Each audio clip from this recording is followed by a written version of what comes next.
Welcome to Indy's Real Estate Gurus. I'm Rick Rittmer, your hardworking mortgage guy, and I've been in real estate and mortgages for over 34 years. I've helped over 5,300 folks finance their homes. My team and I believe in custom tailored loans, not the one-size-fits-all approach. We believe there is a right mortgage for you, and we believe we are the team to deliver it. And I'm Ian Arnold, part of Rick's hardworking mortgage team. I've been in the financial industry for 15 years.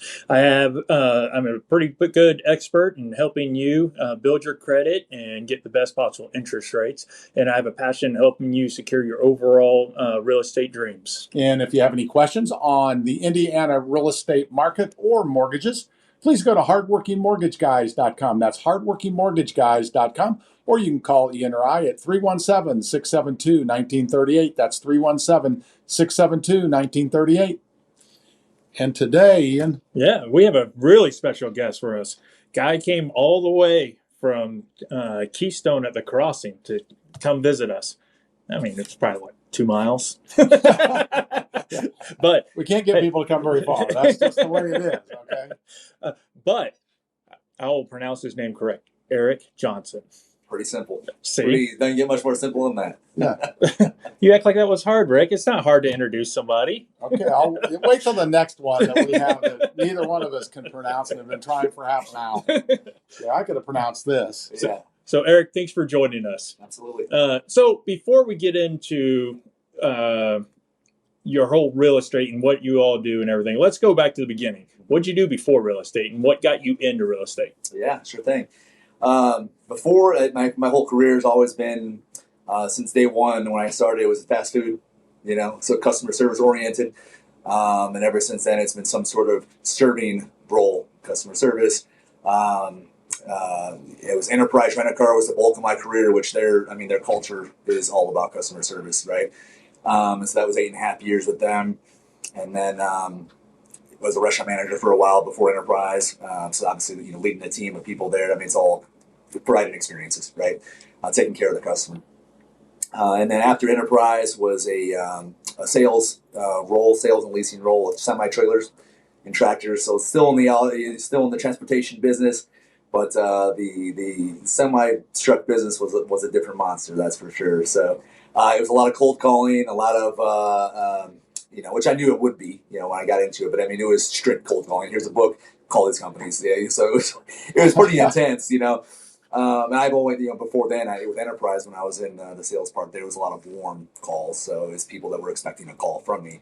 That was my first true cold calling gig, and it's tough, man. It really is, But the day that the job was the day to day. The work life balance was really easy. It was I got off at 5, I went home, and that was it. I was off at 5, on nights and the weekends. It was great, but from a job standpoint, it was just wasn't fulfilling, or it wasn't rewarding, so to speak. So I needed to find something different. And to this day, I don't remember where I saw it or how I found it, but it was a advertisement for a real estate seminar, an hour seminar that Tucker put on, and it was like Tuesday or Wednesday night from 6 to 7. So I was like, I've got nothing going on. Let's go check it out. Yeah. So I went there, and as they say, the rest is history, right? So it was kind of like, hey, here's what it takes to get involved in the business. Here's kind of what it's about.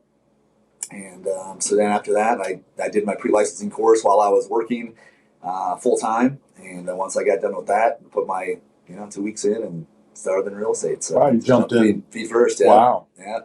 So how did you get going? You're good with cold calls. Is that what you did, or? Oh, I wasn't very good at cold calls. That's why I didn't say that. That's why I hated my job. But so yeah, and luckily, they told me when I first started that a lot of times your sphere of influence it takes some time to get business from them. So a lot of business people just starting off, it's going out and doing prospecting and door to door stuff and that kind of thing there. A lot of people buy leads from these different websites and things like that. Obviously, starting off, spending money was you got to be very frugal, right? Because it's so easy when you get started to spend. Everyone's knocking on your door to buy this, do this. Let me, And so I didn't want to spend money on buying leads. So I know I didn't want to do that. I didn't like cold calling. So I don't think anybody likes cold calling personally. So I was fortunate to have a pretty large sphere of influence, though. And since day one, 85% of my business has been referral. It still is to this day. So I was very fortunate, had a really good first year. Was one of the rising stars with FC Tucker in 2018. My first year, 2017 is when I started, so my first calendar year with them is how they do it. Was a rising star with units and volume. And so again, all that came from my sphere of influence in social media, just letting people know what I did. This is what I'm doing now. It wasn't necessarily asking for business per se. It was just like, hey, this is what I'm doing now. The initial first, like, hey, so if I can help you, by all means, please reach out. But it was never like, hey, let me help you sell your house. Let me do this. Let me do that. It was just, I'm in the business. If I can help, by all means, I'm happy to. And that's kind of where it took off from there. And then, of course, as the first couple of years, you built that business from there. I mean, referrals started coming in and things like that. So, and then, I did do open houses and things of that nature there, and I still do those to this day. So that's where the other 15% of my business comes from, is open houses and sign calls, things like that. So I was very fortunate with my sphere of influence. They've been very supportive. Yeah, it's so important that they know what you do. They can't come use you as a real estate agent if they don't know that's what you do. So you made sure they all knew what you did. Yes. And they can't refer you if they don't know that's what you do. Exactly. Yeah. Exactly. I think that's a vital. Yeah. Yeah. So it was a social media blast, and then I sent out. Luckily at Tucker, we have a great marketing department. We put together it was an announcement basically, and basically a physical postcard. So I mailed that to people as well, so they got a physical piece in the mail plus the social media stuff and all that. So it just, hey, this is what I'm doing now. So yeah. And it took off. So you did, but you didn't do cold calls because you didn't like that. Right. Yeah. And it seems to me like a lot of people, they figure out what it is they like and they don't like. Because I thought we talked to agents that are very successful that are still doing cold calls, but they don't mind it. Right. Which I think, to your point, most people don't like it. Yeah. But you figure out what works for you and what you like to do, and that's what you figured out. You've done extremely well. Yeah. So when you see people coming into the business, we know that the failure rate is like 90% in the first 3 to 5 years. Yeah. What do you think is the cause of that? Sure. I think what I've seen, and you hear a lot of people talk about, is that they want to get into it part time, or they want to do it on the side, or they want to, they want to get into it and they keep their full time job, which it is a. I jumped in feet first because luckily I had I was married. I had a supportive spouse. I mean, she's a full time career herself. It wasn't necessarily my primary source of income was my job. So luckily I had, and I had obviously money in the bank for that cushion, to get started. But so some people aren't fortunate enough to have that, and it is their primary source of income, and they need. So some people do have to work a full time job and do this until they get established and kind of go from there.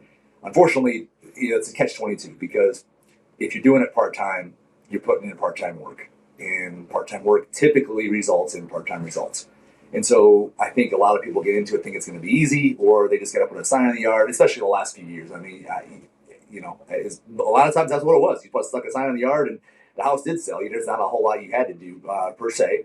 I didn't cut corners. I still did my full marketing deal and did everything I normally would have regardless. But I think to the question is they think it's easy, and they think that it's you can do it part time, make a ton of money, when in reality it's you need to put in full time work. You need to treat it like a career, and because if you're doing this as a job and you want to make a career change, this is a career. You've got to put in career hours to get career pay, and I think when people don't see that, it's like, wow, this is harder than I thought. I can't sustain this. I need to go somewhere else, and I think that's a big reason is that people don't realize how hard it is when they get into it, and it's a relatively low cost of entry, right? I mean, to start to your classes and stuff like that. So when it comes to starting your own business, this is actually one of the relatively low cost businesses to get into. But like I said, when they realize that what it takes to be successful, that's a game changer. And when they're not, they want that consistent. And that was the biggest change. That was a struggle for me. Was I've always been in the sales industry, but I've always had a salary to fall back on, plus commission in some of those instances, right? This is straight commission. I mean, you know how it goes, right? And so you don't get paid until a deal closes, and that life cycle is long sometimes. And I think some people can't adjust to that either. And so it's tough to go those ups and downs, and you'll have a couple of weeks, a couple months or whatever, and of great success, and they don't bank necessarily that money away. And when they have that dry period, it's hard to get by. So. Yeah, I think one thing, and you blew by it because it's probably second nature to you, but you did say that even when the last couple of years when it was easy selling homes, but you still did the work, you still did your advertising, you still did this, and I think that's smart. And I think that if, especially if younger agents listen to this, they need to hear that, because what most people don't realize is your work doesn't pay off tomorrow. Right. Your work may pay off in 5 to 10 years. Yeah. So by you keep doing that, you didn't set yourself back for the future. Yeah, exactly. And it's one of those things too where when people see that work and the quality of work, like I still did full color marketing packets for my houses, the listings that I had. Even though did I need to do that? Probably not. I mean, the house is probably going to sell regardless. But people that are walking through that pick them up on showings, picks it up, takes it home, and maybe down the road they remember they had the packet or whatnot. It's just like you never know type of business, and a lot of our business is the long game, and that's back to the other question was a lot of people can't do the long game or they're not patient enough to play the long game, and so much of this business is about that. And so I think if you start those bad habits of cutting corners in the quote unquote easy markets, it's easy to carry those on into the struggling markets, and it's like getting back into those good habits of doing those things again is a lot harder than if you just maintain it. You don't have to get back into shape, so to speak. Right. But it was an easy market as far as a listing, selling a listing. Right. But I'm guessing it wasn't that easy to find or get the listing, because everybody, as I remembered, everybody wanted the listing. So the agents every agent was out there trying to get listings because they knew they get the listing, they got to sell. No, that's right. And with the inventory levels that where they were, and where they still are to this day, the number of agents that jumped into the business, I don't know the number off the top of my head now. It's been a while since I've looked at it. It's near 10,000. Yeah, that spiked. During those quote unquote easy times, a ton of people got into real estate. So the more agents there was, the less inventory there was, the less options are for anybody. So when these listings did come around, it was they were prime time. But yeah, the buyer side was a little more difficult, and it was challenging. I know there was a couple of clients that they couldn't do. We went. I don't know how many we lost because it was such a competitive environment. They just I have to sign another lease because my lease is coming up and I don't have a place yet. So right. It was tough for some of those buyers. Yeah, that's why I think that part of why I think the market's not slowing down, and we're going to still see it, because those people who signed a lease, they signed a lease 8 months ago, 9 months ago, a year ago. Those leases are coming up. They're back in the market again. Yeah. Many of them. Yep. And so we still have a lack of inventory. And then with these people come in, it's why I think right now could be one of the best times to buy a house, because there is some inventory. Yes, it's getting busier, but when all these additional people come in, it's going to be a problem. Yeah. It's going to go right. I think it's going to be back to where we were. Yeah, no, I can't agree with you more. The inventory, it's not getting better anytime soon. Builders can't keep up as it is. They've built so short for so many years that we're so far behind from a new build standpoint. And not to mention that with the rates. I saw a stat recently from Elliot Eisenberg. He's a renowned economist and whatnot. I want to say it was something like 86% of people who have a mortgage was under 5% or 6% or something like that. Yes. Anyway, in insane numbers. Those people that are under, and then of course that was all broken down to under 4%, under 5%, under 3%. Right. Those people aren't going anywhere anytime soon. So that's naturally going to keep people in their houses longer. So those houses aren't going to be on the market. So those people that would be selling aren't going to be selling. So those houses aren't going to be available. And then the millennials coming in are bigger than the boomers. So that they're starting to get into the market. They're just scratching the surface.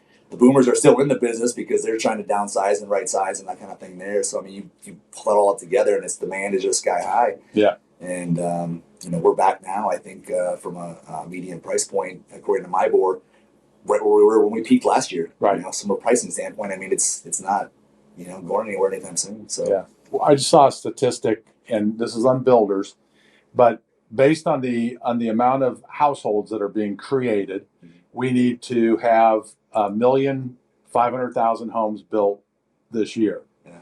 Okay, they're going to build 1,300,000 homes, so we're 200,000 short, and 100,000 homes are going to be torn down. Yeah. So we're 300,000 homes short of what we need for the new houses for the families that are being formed. How's it going to get any? And then take what you said. Yeah. I don't know how it gets better.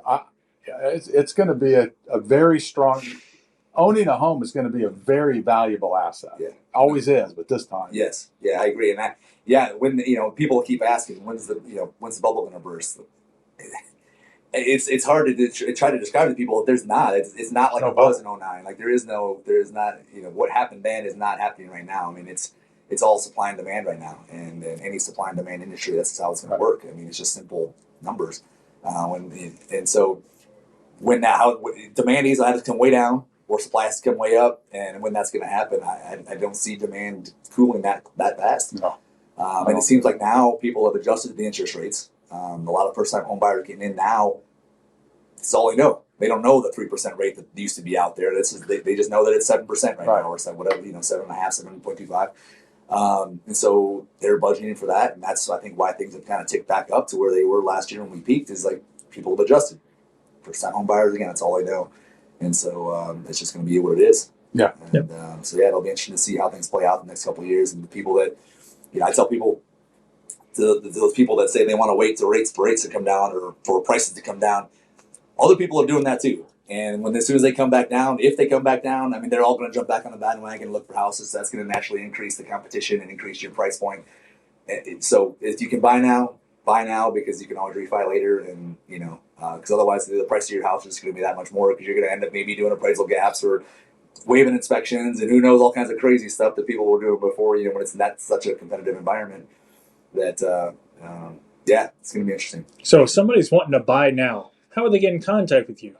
Yeah, absolutely. Great question, Ian. A couple different ways. Obviously, phone number is the best. Call or text.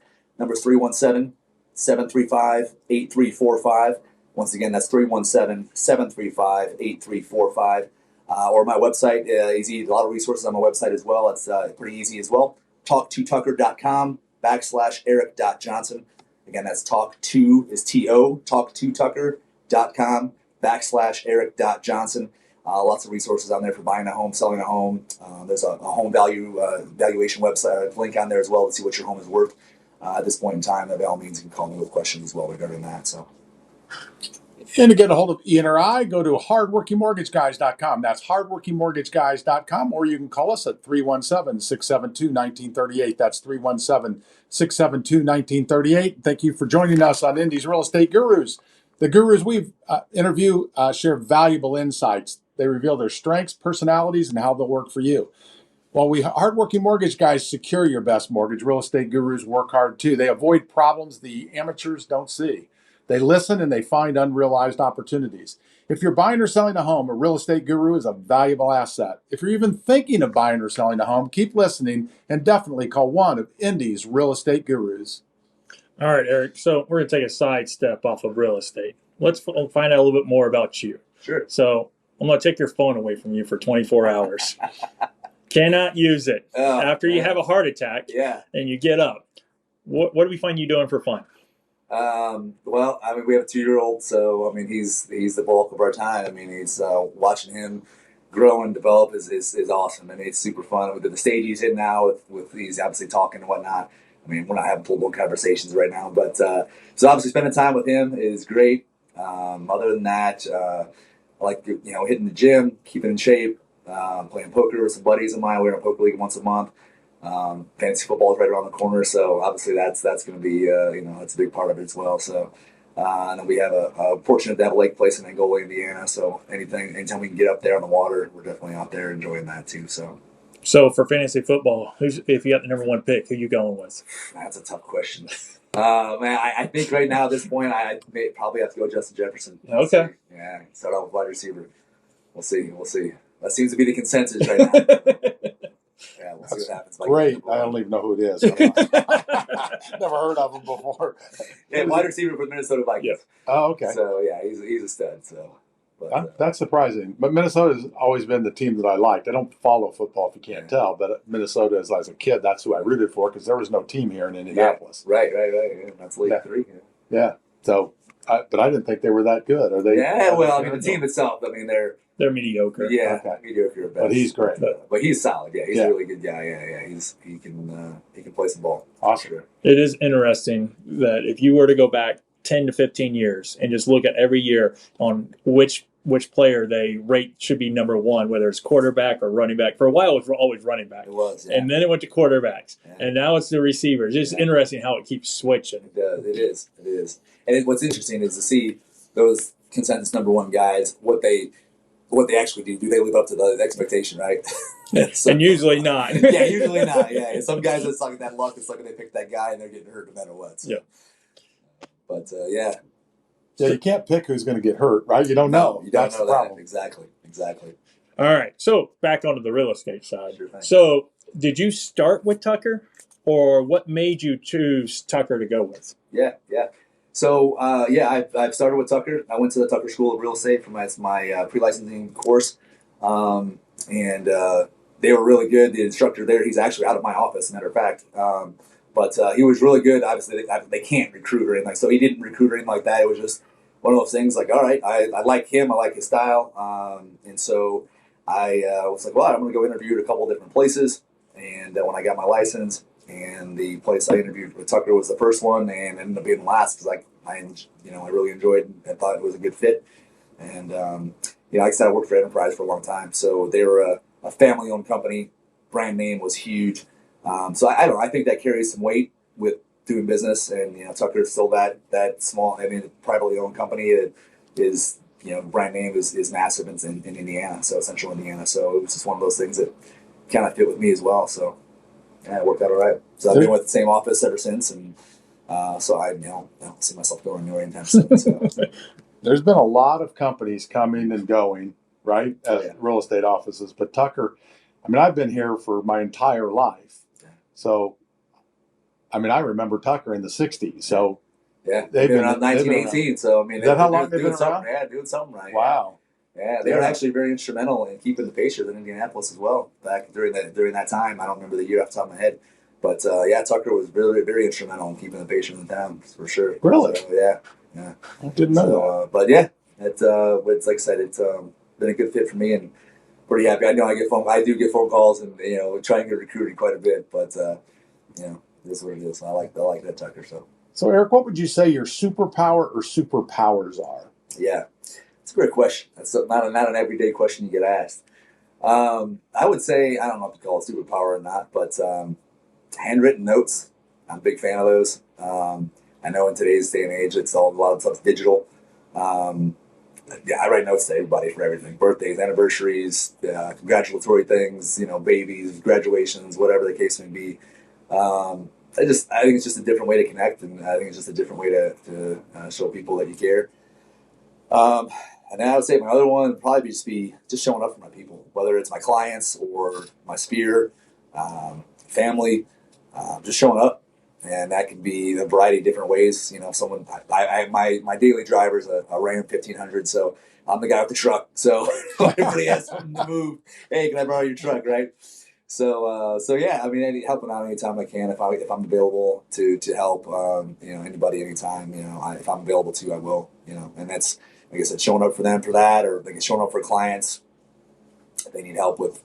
I've cleaned out gutters before. I've cleaned toilets before.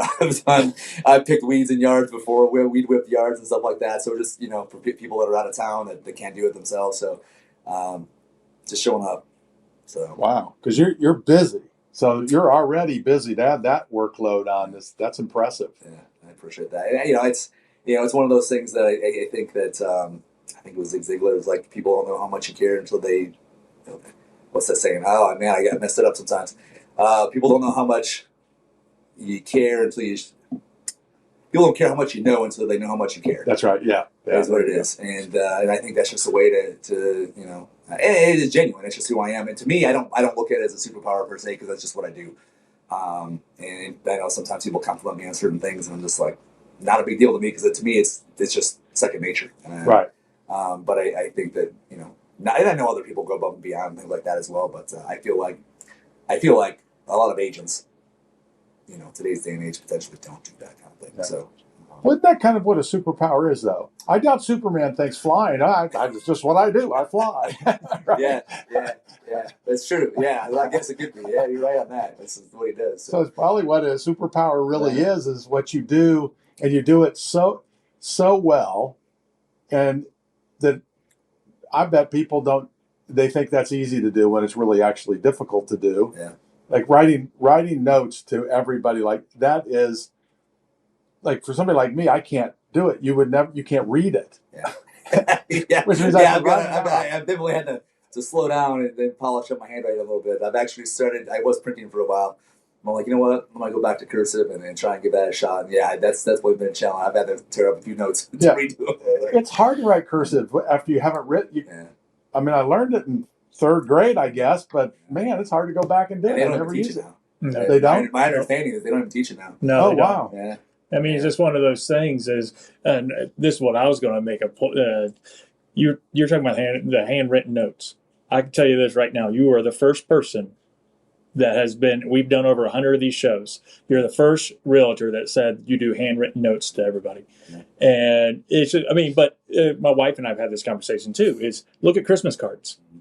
If you go back 20 years, how many Christmas cards did you get growing up? You got them all the time. Everybody sent Christmas cards. Now you barely get 5, 10. I mean, it's just interesting how society. Oh, well, let's send a quick email, or we'll send them a little picture as a GIF on the day of Christmas or something. Yeah. So it's the handwritten notes. I think it's unique and it makes you stand out. Especially, I would think if an older person were to receive that, and it would be like, wow, I don't get these anymore. Yeah. So I think that's awesome. I appreciate that, and that's another reason too. Is like most of the time, what's in your mail? You flip through it and all goes in the garbage. You know, it's actually getting something of value or something just addressed to you that's not a junk mailer or whatever. That's hey, this is actually addressed to me. This looks like it's a letter. So it's gives people something that's a nice surprise in the mailbox. Well, handwritten says you cared. Yeah. And you took the time in order to do that. I mean, even as Ian said, even the Christmas cards. How many Christmas cards do you get that aren't handwritten at all? Yeah, it's all printed off. They signed it. Yeah. Right. Yeah. If they even sign it, that's even printed on the card. Yeah. So I definitely think it's a superpower. Yeah. So what's something you're incredibly proud of in your business? Yeah, I'd have to say the fact that my business is 85% referral. I think that goes a long way in doing good work for your people, and that's a reflection of it is when they refer you out. I mean, obviously, you see it on umpteen signatures from most salespeople. A referral is the best compliment I can get, right? It's kind of cliche and it's kind of worn out, but I mean, it really is, though. It honestly is. I mean, it's there's nothing else that that feels better than a client saying, "Hey, so and so referred me to you. They said you did a great job." So I mean, that kind of justifies or solidifies that. All right, the work that you did, you did a good job. Because sometimes it's the work that we do is thankless, and a lot of people you don't know if you did a good job or not, and they'll tell you if oh yeah, I'll refer you. But when they actually do, it's like, all right, you did. You did good work, and so that's a pretty good feeling to get. So I got a question for you. Yeah. So what do you think buying a home does for somebody, either financially or even mentally? That's a good one. I think that obviously financially, if they're not smart about it, can be pretty taxing and pretty stressful. But I also think though it's the age-old American dream, right? Like it's a piece of the world. It's their deal, and so I think that it's when they look at it from an investment standpoint, it's our job to help educate people and say this is an investment. So down the road, that this is what you're going to be able to do, and then when they actually realize that, it's a pretty good feeling. And I think that a lot of people, when they achieve that, mentally, it's like kind of like we made it. Like we're here. We have our own house. We have our own place, and it's a comfort and a place that they can go back to their own place. So yeah, I think that when they finally achieve that from a mental standpoint, I think it's pretty rewarding to be like, hey, I finally got my own place, and I finally I made it, so to speak. So yeah, it does so much for somebody, financially and mentally, right? Yeah. And when you have that obligation, you have that commitment now, that mortgage you have to pay, that's the one going to drive you to pay it, right? Because you don't want to lose it, right? So it's going to drive you to be more successful as a person and continue to strive to be better yourself and keep what you have. So if anybody wants to buy or sell any real estate, they want to get a hold of you to have you help them with that. What's the best way to get a hold of you? Sure. Phone number is always the easiest. Call or text. either one, whatever you're more convenient. That is 317-735-8345. Once again, that's 317-735-8345. I also have a lot of resources on my website, which is talk2tucker.com/eric.johnson. That's talk2tucker.com/eric.johnson. That's ERIC.JOHNSON. A lot of resources there for buying a home, selling a home. If you want to know what your current home value is, there's a valuation link on there as well. So a lot of good resources on there if you need some information.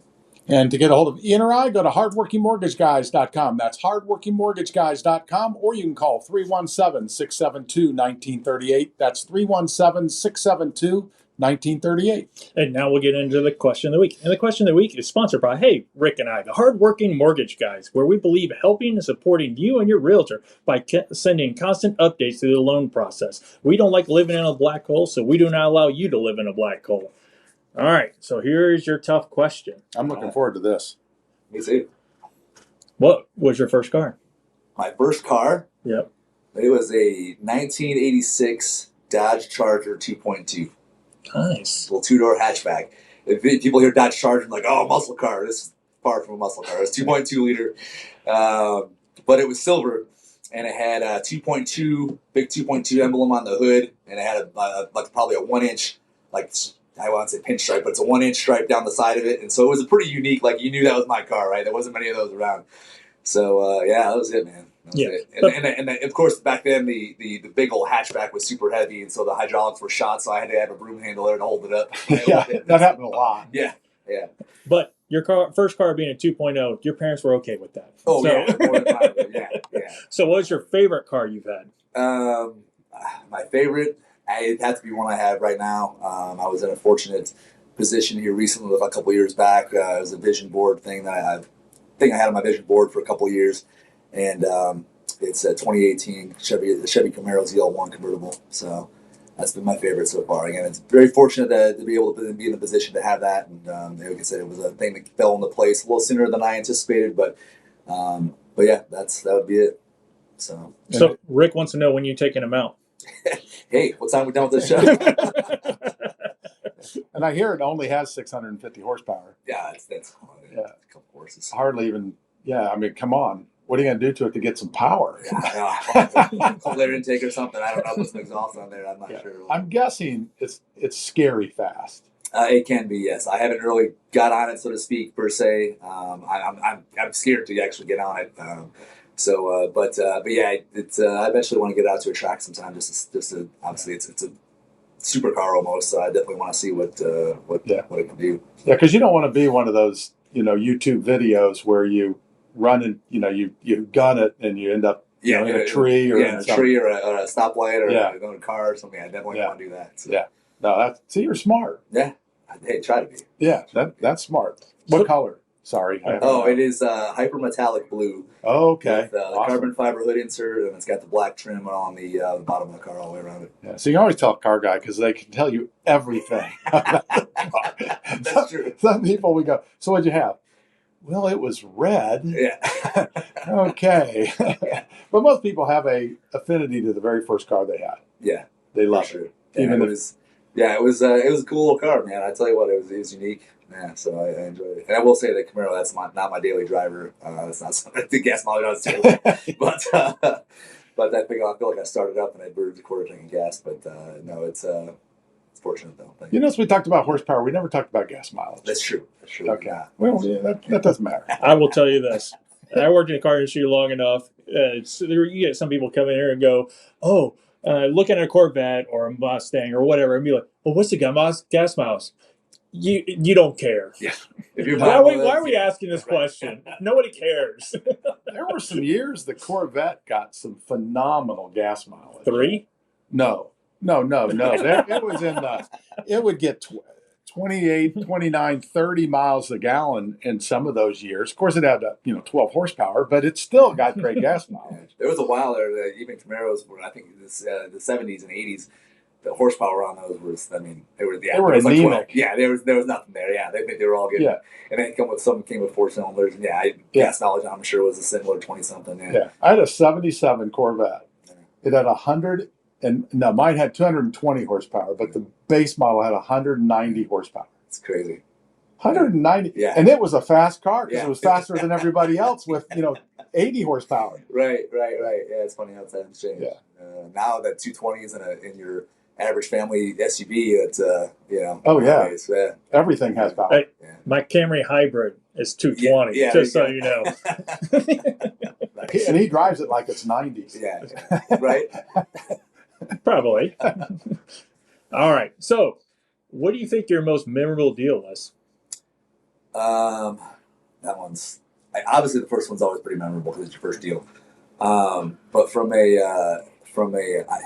I think the one I'm actually working through right now is going to overtake this particular one because it's pretty tough. But yeah, I had one. We were a week from closing, and I had the seller with the listing, and it was a little 3-bedroom, 2-bath ranch over off of 60th Street on the east side or west side. Price point wasn't anything crazy, but anyhow, they were contingent upon selling their house, and house they were under contract on to buy. That seller was also contingent upon their house selling, and I don't know if that puts the other domino that they were or not, but anyhow, so we were a week from closing, and the buyer on our side that was buying our listing, financing fell through for I can't remember the exact reason or not, but fell through, so we weren't going to close on time, so we had to push things off, delay it, and so of course that pushed the other closing off as well. So those sellers had to wait, and they had things in order. Everybody had movers scheduled already and all that, and so it got pushed a couple different times. Because obviously this buyer is still trying to move forward with this house and trying to work with the lender and get this thing all squared away. It got pushed out so far that the people that were buying the house that my people were buying were like, we can't do this anymore. We need to go back on the market. So they want a mutual release from my people. So they released so they can continue to move on with their lives and move on with their deal. So left my people without a house at this point now with their house under contract currently. So we ended up it all worked out in the end, like it always usually does. But the house we ended up getting, well, they did spend a little bit more on it, but it was in a better location, and it's a far better house than the one they were under contract. And the buyer and eventually ended up working things out. We switched lenders and got things worked out. It was just a unique file for the buy side, but it took quite a while, and we were probably pended for close to 80 days. It was a long time, longer than normal. Let's put it that way. It wasn't your average 30 to 45 day close. I mean, it was probably double the time based on, that's why those other people had to leave. They were like, they had to cut ties and move on. So, but yeah, it was a tough one. That's for sure. So let me ask this. So if somebody's listening to this right now and they already own a home, but they're thinking about upgrading, is it hard to do a contingent offer like that? It seems like they're coming back. Before, when the market was uber competitive, it was almost impossible to get a contingent offer accepted. Now it seems like things are, that's more of a possibility and it's happening. I've seen it happen, and heard of people getting them accepted as well. So yeah, I mean it's possible. And obviously that used to be the deal. That's how it used to be. I mean, you sell a house, buy a house, and so on and so forth. I think the last few years have definitely changed that a little bit. But like I said, it's coming back now. It's a few more balls to juggle in the air when you have to do that. But no, it's definitely possible to do. So definitely don't let that discourage you. And there are options too that you can talk to a lender. I'm sure there's products out there that help you tap into that equity to where you can not be contingent upon selling your house. But no, contingency offers are definitely a possibility. Yeah, and it does depend. I mean, there are options out there, and the key is talk to somebody. And the key always is make sure you have a good, solid lender For sure. who is doing their due diligence before they issue pre-approval letters. Yeah, absolutely. Yeah, that's the first key. I mean, if you want to buy anything, is talk to a lender, get pre-approved, and so you know what you're working with and know what your options and stuff are. So yeah, absolutely. It makes all the difference in the world. Our opinion, but of course we're a lender. But we're no bias there at all. No bias at all. No. We're unbiased that you come to us.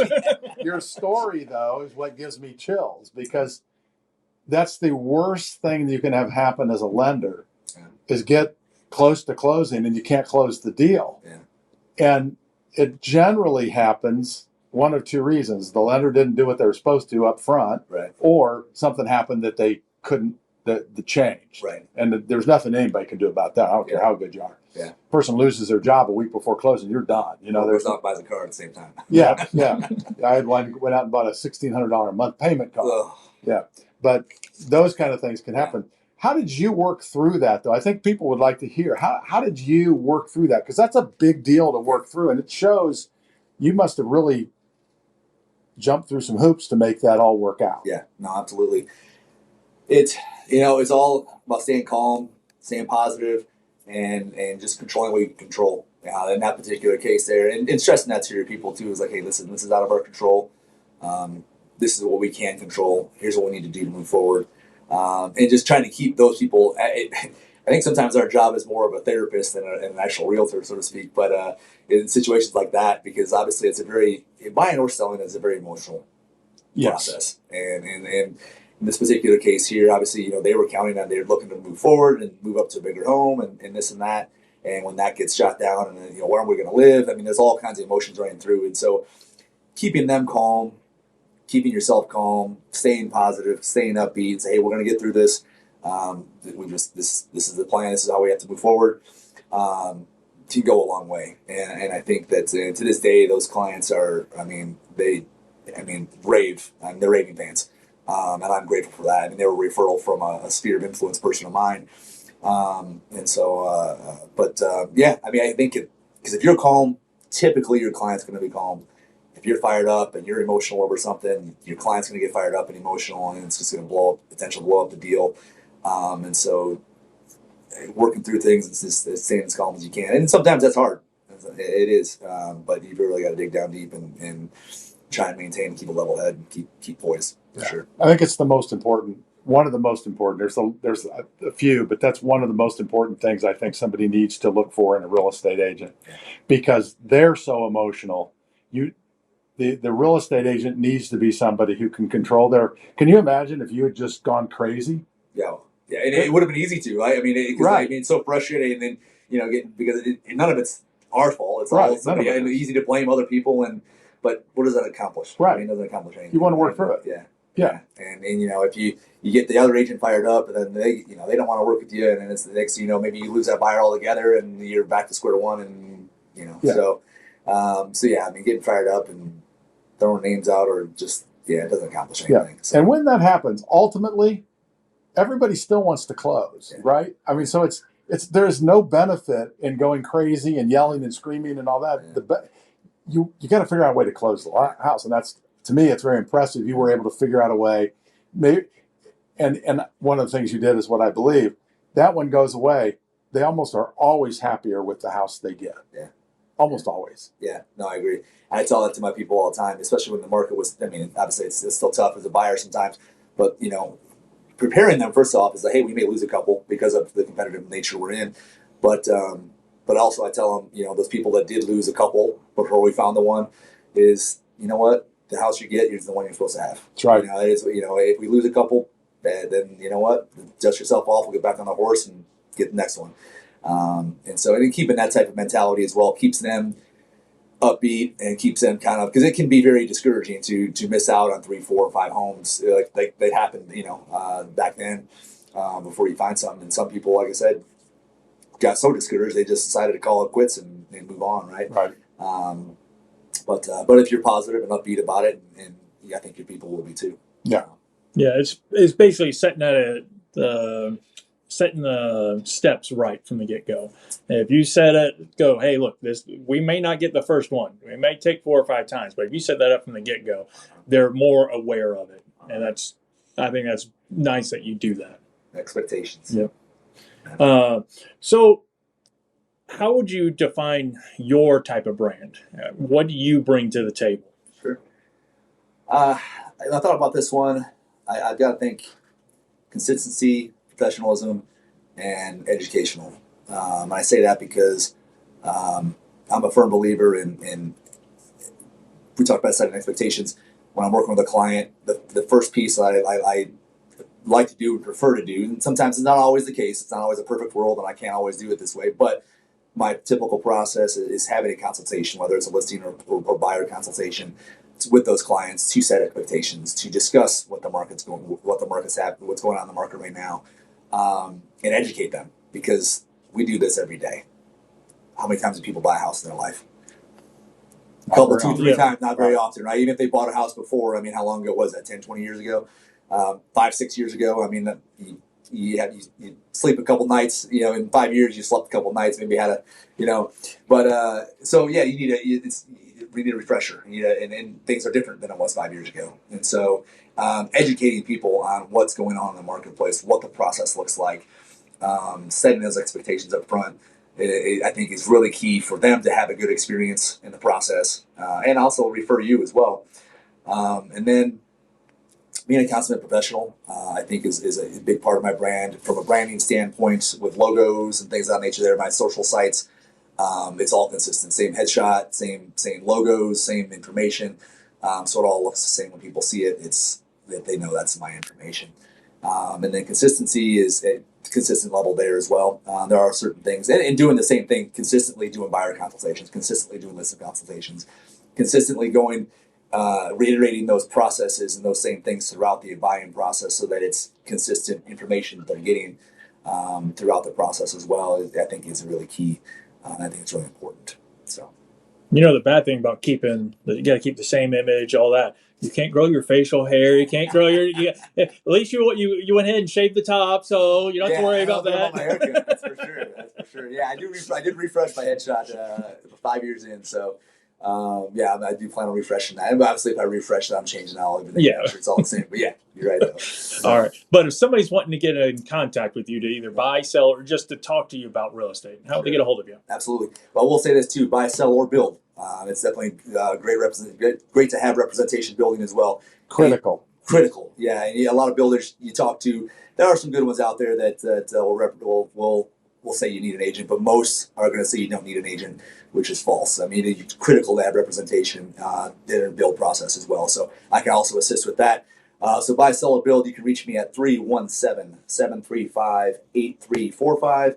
Again, that's 317-735-8345. Or I do have some great resources on my website, which is talk2tucker.com/Eric.Johnson. That's talk2tucker.com/Eric.Johnson, ERIC.JOHNSON. A lot of great resources on there to buy a house, sell a house. If you want to know what your valuation of your current home is, there's a link on there for that as well. So very good information to look at as well.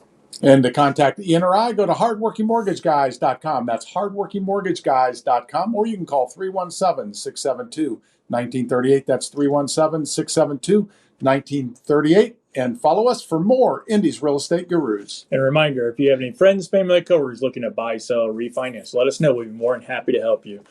And Eric, thank you for joining us today. It's been a pleasure having you on our show. Absolutely. It's a pleasure being here. Pleasure chatting with you guys. Branch NMLS number 33041. Rick Rittman's NMLS number 6645889. Ian Arnold's NMLS number is 1995469. Equal housing opportunity. Some restrictions apply.